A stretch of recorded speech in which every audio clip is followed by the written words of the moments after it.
Okay, so hello everyone. I am Himanshi, your instructor for today. Today I'll be teaching you a unit which is General Microbiology, and in that General Microbiology I'll be teaching you a fourth unit which is the techniques used in General Microbiology. मतलब क्या हुआ कि कुछ techniques होती हैं, हम labs में काम करते हैं, उन लैब्स के अंदर हम क्या क्या इंस्ट्रूमेंट्स यूज़ करते हैं उनको क्या बोलते हैं हम टेक्निक्स. तो इस यूनिट में हम क्या पढ़ेंगे कि माइक्रोबायोलॉजी में कौन कौन सी टेक्निक्स यूज़ होती हैं, उन टेक्निक्स को हम डिटेल में आज पढ़ाई करेंगे. Okay, clear? Okay, so the first technique which we are going to today learn is microscope. बहुत ही ईजी सी टेक्निक है एंड हम सब इस इंस्ट्रूमेंट से अवेयर हैं. माइक्रोस्कोप के बारे में हम सभी जानते हैं क्योंकि ये एक ऐसी सिंपल सी टेक्निक है, एक ऐसा इंस्ट्रूमेंट है जिसको हम हमारे स्कूल टाइम से यूज़ करते आ रहे हैं. बाकी की जो बहुत सारी टेक्निक्स होती हैं वो ऐसा होता है कि हाँ ठीक है, हम कॉलेज लेवल पे जब आते हैं तब हम पहली बार उससे अवेयर होते हैं. बट माइक्रोस्कोप आई गेस हम लोग 9th-10th क्लास से स्टडी करना स्टार्ट कर देते हैं, इसके बारे में हम अवेयर होते हैं. और बेसिकली स्कूल टाइम में भी जो सबसे पहली चीज़ हम माइक्रोस्कोप में ऑब्जर्व करते थे वो होता था सेल, राइट? अच्छा ठीक है, अब माइक्रोस्कोप के बारे में एक प्रॉपर डिटेल में हम माइक्रोस्कोप पढ़ें उससे बेटर है कि पहले हम एक ब्रेन अपना अच्छा सा एक बार रिवाइज कर लेते हैं कि माइक्रोस्कोप होता क्या है. अगर मैं माइक्रोस्कोप वर्ड को ब्रेक करूं तो ये दो चीज़ों में डिवाइड हो रहा है, that is micro and scope. Micro का मतलब क्या होता है? What is the meaning of micro? Micro का मतलब होता है वेरी टाइनी ऑब्जेक्ट, बहुत ही ज़्यादा छोटा सा कोई ऑब्जेक्ट, उसको हम टर्म दे देते हैं micro. For example micro organisms, right? Micro organisms को हम हमारी आंखों से तो देख ही नहीं सकते ना, तो फिर ये कैसे पता लग पाता होगा कि ठीक है इस स्पेस में या इस सरफेस पे माइक्रो ऑर्गेनिज्म है या नहीं है. इतनी सारी डिजीज़ेस जो डिटेक्ट होती हैं जो कि माइक्रो ऑर्गेनिजम्स की वजह से होती हैं, उसको कैसे टेस्ट किया जाता है? माइक्रोस्कोप के थ्रू ही तो टेस्ट किया जाता है. क्योंकि माइक्रोस्कोप क्या होता है, ये एक ऐसी डिवाइस होती है जो हम यूज़ करते हैं हमारी उन चीज़ों को देखने के लिए जिनको हम हमारी नेकेड आइज से नहीं देख सकते हैं. नेकेड आइज का मतलब क्या होता है? हमारी जो ह्यूमन आइज हैं, ठीक है, जिन चीज़ों को हम हमारी आइज से नहीं देख पाएंगे उन चीज़ों को देखने के लिए हम किसको यूज़ करते हैं? माइक्रोस्कोप को. एग्जाम्पल क्या दिया है? Micro organisms. क्लियर? अब हम बात करते हैं कि माइक्रोस्कोप की कुछ प्रिंसिपल्स होते हैं. वो क्या प्रिंसिपल्स होते हैं? Number 1 is magnification.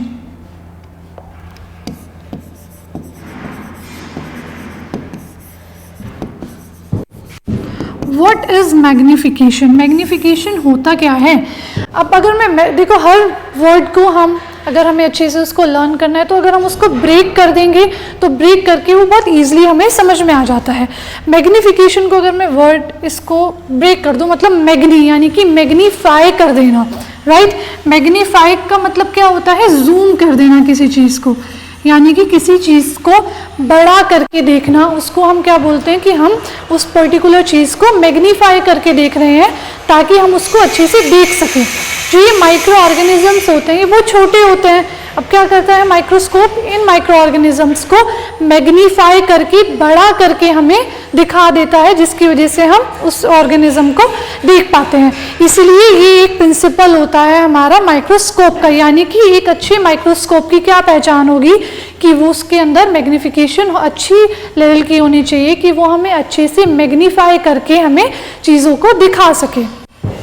Second is resolution. Resolution क्या होता है?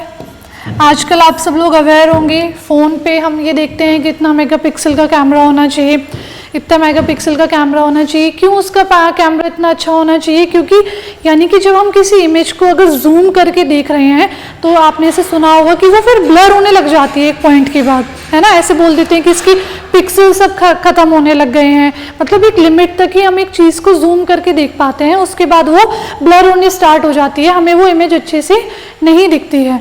लेकिन अगर उसी डिवाइस का रेजोल्यूशन बहुत अच्छा होगा तो आप उसको कितना ही जूम कर लो, वो जो इमेज है वो ब्लर आउट नहीं होती है, आप उसको उतनी ही अच्छी तरीके से देख पाते हो। उस टर्म को हम बोलते हैं रेजोल्यूशन, यानी कि माइक्रोस्कोप का जो रेजोल्यूशन है वो हाई होना चाहिए। अगर मैं रेजोल्यूशन की डेफिनेशन को डिफाइन करूं, उसका मतलब होता है कि ये दो ऐसे छोटे पॉइंट्स जिसके बीच में माइक्रोस्कोप हमें डिस्टिंग्विश करके दिखा सके, उसको बोलते हैं हम रेजोल्यूशन। यानी कि ये बहुत माइन्यूट से पॉइंट्स हैं, राइट। वो पॉइंट्स जिनको मैं मेरी नेकेड आई से ये डिस्टिंग्विश नहीं कर पाऊंगी कि हाँ ये दोनों एक दूसरे से अलग है, मुझे वो कैसे दिखेंगे, मेरे को वो इस तरीके से दिखेंगे, यानी कि मुझे इन दोनों के बीच में कोई डिस्टेंस नजर नहीं आ रहा है। लेकिन अगर मैं माइक्रोस्कोप से देखूं तो माइक्रोस्कोप मुझे कैसे करके दिखाएगा, उन दोनों को बिल्कुल अलग अलग दिखाएगा। यानी कि माइक्रोस्कोप का रेजोल्यूशन से क्या मतलब होता है कि माइक्रोस्कोप अपने रेजोल्यूशन की वजह से दो बहुत ही ऐसे पॉइंट्स जो बिल्कुल क्लोज प्रॉक्सिमिटी में है उनके बीच में वो मुझे डिस्टिंग्विश करके दिखा पा रहा है कि हाँ ये दोनों अलग अलग पॉइंट्स हैं, उसको हम बोलते हैं रेजोल्यूशन। और ये होना क्यों ज़रूरी है, अगर रेजोल्यूशन नहीं होगा तो मेरे को सेल जो, सपोज करो मैं किसी सेल को एग्जामाइन कर रही हूँ, देख रही हूँ माइक्रोस्कोप में, तो सेल के अंदर जो भी कंपोनेंट्स होते हैं मुझे उनके बीच में डिफरेंस नज़र नहीं आएगा। रेजोल्यूशन नहीं होगा तो क्या होगा, माइटोकॉन्ड्रिया, गोल्जी बॉडीज, ईआर, सब लोग बिल्कुल मुझे एक ही कंपोनेंट दिखेगा, मैं डिस्टिंग्विश नहीं कर पाऊंगी कि इधर मेरा गोल्जी बॉडी है, इधर मेरा ईआर है, इधर मेरा माइटोकॉन्ड्रिया है। Clear? Okay, now we will discuss the types of microscope. Microscope का भी क्या होता है, टाइप्स होते हैं। माइक्रोस्कोप दो टाइप्स के होते हैं, one is light microscope and the another one is electron microscope. Okay, अब पहले आज का जो हमारा टॉपिक होगा वो होगा इलेक्ट्रॉन माइक्रोस्कोप। लेकिन इलेक्ट्रॉन माइक्रोस्कोप पे जाने से पहले हम एक नॉर्मल डिफरेंशिएशन करेंगे कि इलेक्ट्रॉन माइक्रोस्कोप क्या होता है और लाइट माइक्रोस्कोप क्या होता है, ताकि आप लोगों को डिफरेंस पता लग जाए कि हम सिर्फ लाइट माइक्रोस्कोप से ही काम क्यों नहीं चला रहे हैं, हमें इलेक्ट्रॉन माइक्रोस्कोप क्यों चाहिए। बेसिकली जो लाइट माइक्रोस्कोप होता है ये यूज़ होता है हमारे नॉर्मल कॉलेज में जो लैब्स होती हैं या फिर स्कूल्स में जो लैब्स होती हैं, जो आपने स्कूल टाइम में आपने जो माइक्रोस्कोप देखा होगा वो होता है हमारा light microscope. But electron microscopes क्या होता है, जो हमारी R&Ds होती हैं, जो हाई रिसर्च लैब्स होती हैं, उसमें हमारा इलेक्ट्रॉन माइक्रोस्कोप यूज़ होता है। क्यों यूज़ होता है, ये भी तो हो सकता है कि हम सारा काम हम हमारी लाइट माइक्रोस्कोप से करा दें, इलेक्ट्रॉन माइक्रोस्कोप की ज़रूरत ही क्या है, वो चीज़ आज हम पढ़ेंगे कि why we need electron microscope instead of light microscope.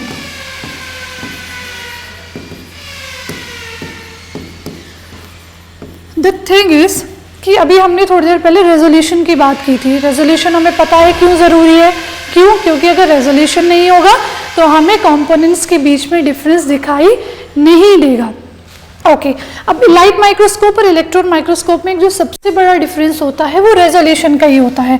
Light microscope में क्या होगा, इसमें जो रेजोल्यूशन हमें दिखाई देता है वो दिखाई देता है 1000 to 2000, इतना हमें रेजोल्यूशन, इतना मतलब हम रेजोल्यूशन का हम इमेज लाइट माइक्रोस्कोप में देख सकते हैं। But when it comes two electron microscope it is 1 lakh.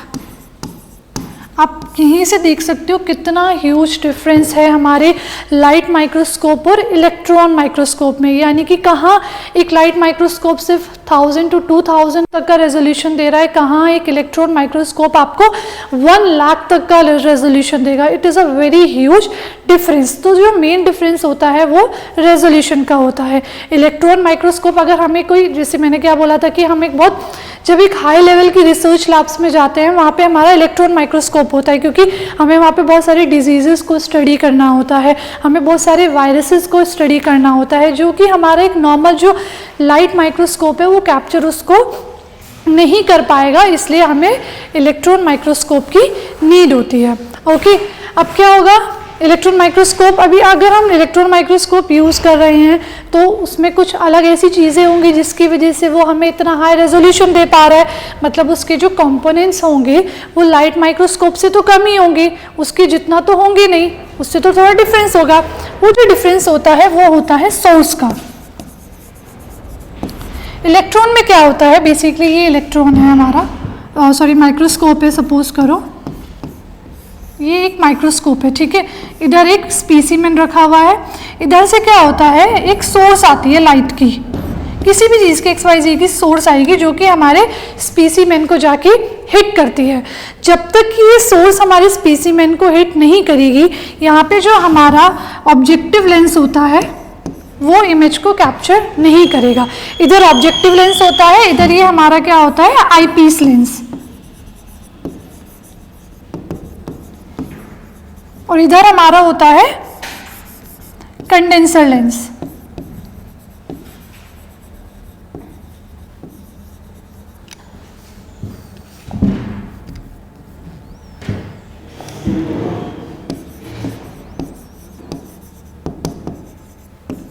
ये बेसिकली 3 टाइप के लेंसेज होते हैं जो एक माइक्रोस्कोप में यूज़ होते हैं।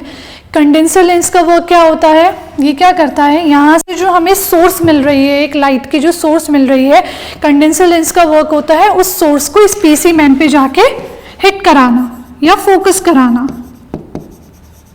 उसके बाद क्या होता है, उसके बाद आता है ऑब्जेक्टिव लेंस।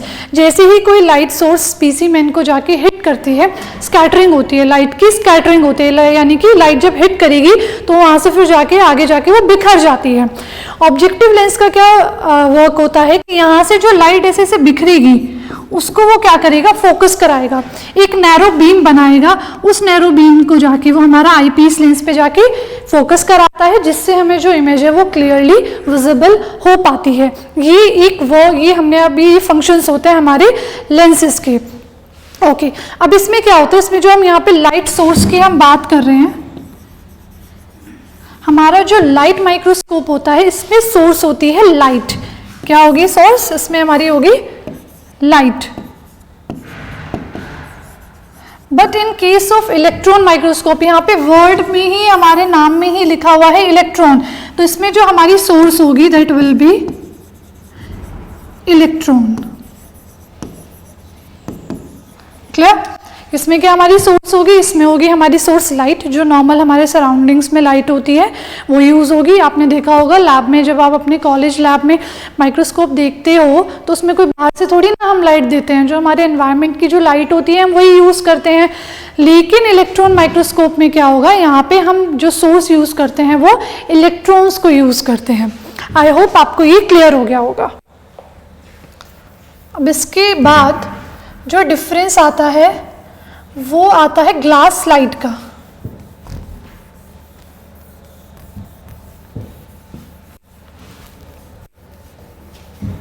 यानी कि जो लाइट माइक्रोस्कोप है उसमें जो स्लाइड यूज होती है, स्लाइड क्या होती है, वो एक ऑब्जेक्ट जिसके ऊपर हम हमारे स्पेसिमेन को प्लेस करते हैं।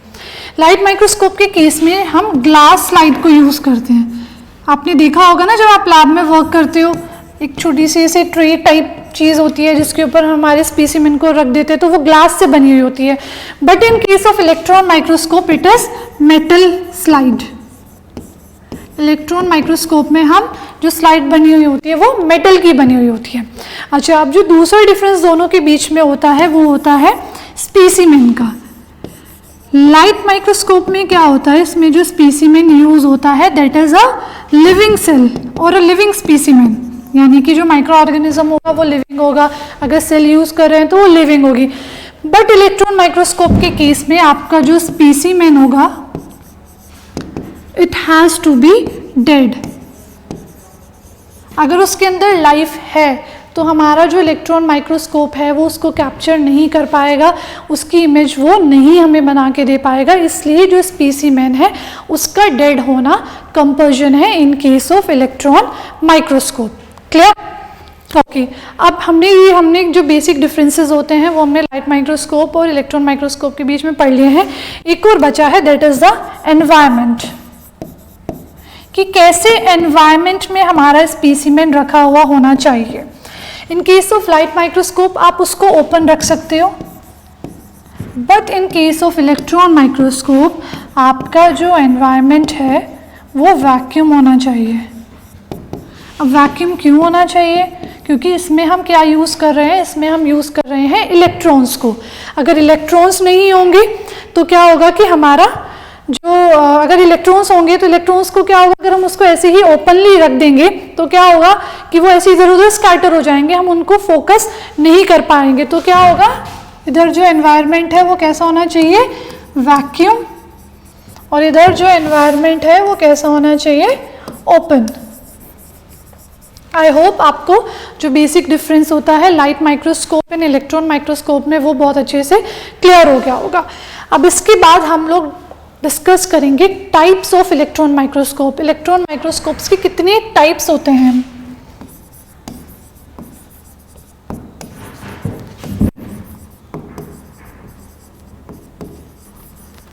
Basically, electron microscopes are of two type. One is TEM and the another one is SEM. TEM stands for Transmission Electron Microscope, and SEM stands for Scanning Electron Microscope. Now the question is कि इतने सारे microscope के types की need क्या है? एक क्या सिर्फ एक अकेला हम एक ऐसा इलेक्ट्रॉन माइक्रोस्कोप नहीं बना सकते जिससे हमारा सारा वर्क हो जाए? एंड द आंसर इज कि ऐसा ज़रूरी नहीं होता कि आपके पास सिर्फ एक ही कंपोनेंट है और आप उससे सारे ही काम कर लो।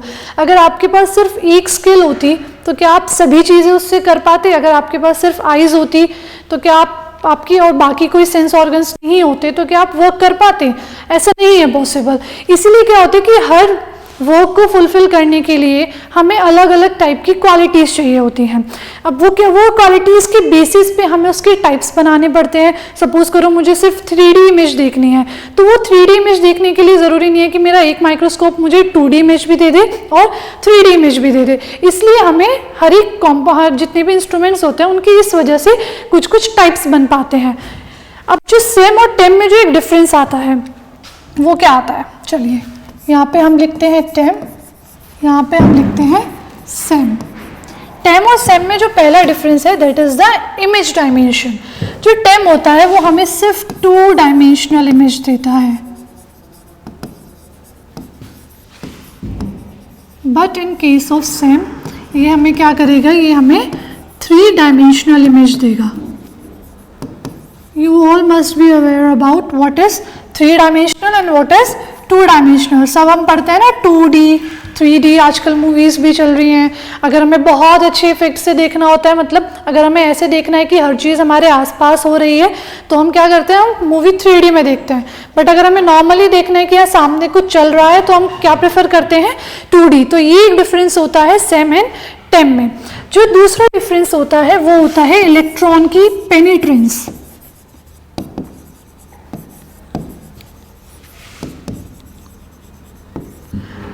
टेम के केस में क्या होता है कि जो पेनिट्रेंस होती है वो बहुत हाई होती है, यानी कि टेम के केस में जब हम इलेक्ट्रॉन्स को रिलीज करते हैं तो जो इलेक्ट्रॉन होता है वो सेल के अंदर तक चला जाता है, अंदर तक वो डीपली पेनिट्रेट कर देता है।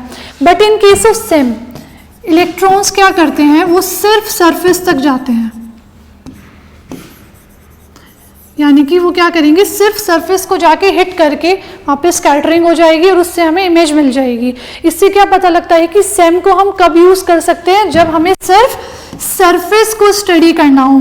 किसी भी माइक्रो ऑर्गेनिज्म की आपकी जो मेम्ब्रेन होती है, सेल मेम्ब्रेन होती है, सिर्फ उसी को स्टडी करना हो, या किसी भी normal living cell, human cell की भी अगर आपको सेल की सरफेस को स्टडी करना है उसके लिए आप यूज़ करेंगे सेम। बट अगर आपको सेल के अंदर जाके स्टडी करना है कि उसके अंदर क्या क्या कंपोनेंट्स हैं, कौन से कंपोनेंट में क्या डिस्टर्बेंस हो रही है, उसकी वजह से क्या डिजीज़ हो रही है, उस चीज़ के लिए हम यूज़ करते हैं टेम। आई होप ये आपको क्लियर हो गया होगा कि इन दोनों में ये बस, बाकी हर चीज़ दोनों में सेम होती है।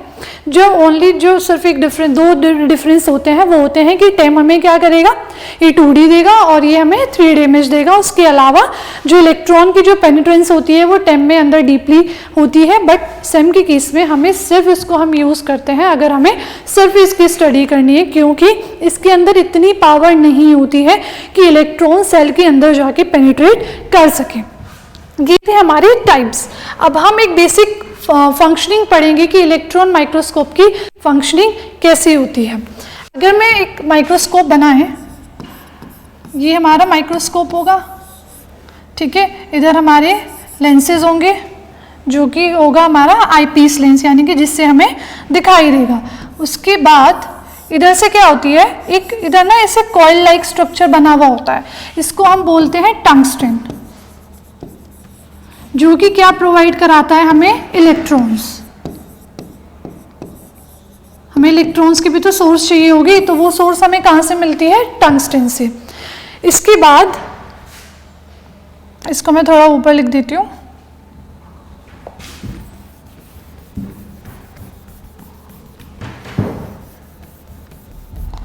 यानी कि इधर होगी हमारी एक कॉइल होगी ऐसे, इसको हम बोलते हैं टंगस्टन। अब इधर से क्या होगा, यहाँ से हमें इलेक्ट्रॉन्स मिलेंगे, ठीक है। इधर हमारा होता है फर्स्ट कंडेंसर लेंस।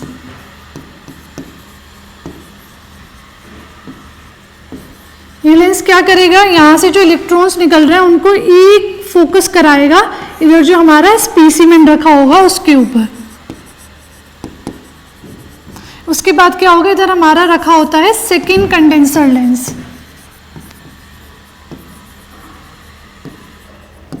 ये जो सेकेंड कंडेंसर लेंस होता है, ये यहाँ से जब स्कैटरिंग होती है इलेक्ट्रॉन्स की, उसको फोकस कराता है ऊपर जो इधर हमारा ऑब्जेक्टिव लेंस रखा हुआ होता है। फिर उसके बाद क्या होगा, ऑब्जेक्टिव लेंस उसको कैप्चर कर लेगा इलेक्ट्रॉन्स को, वो एक अच्छी सी इमेज बनाएगा।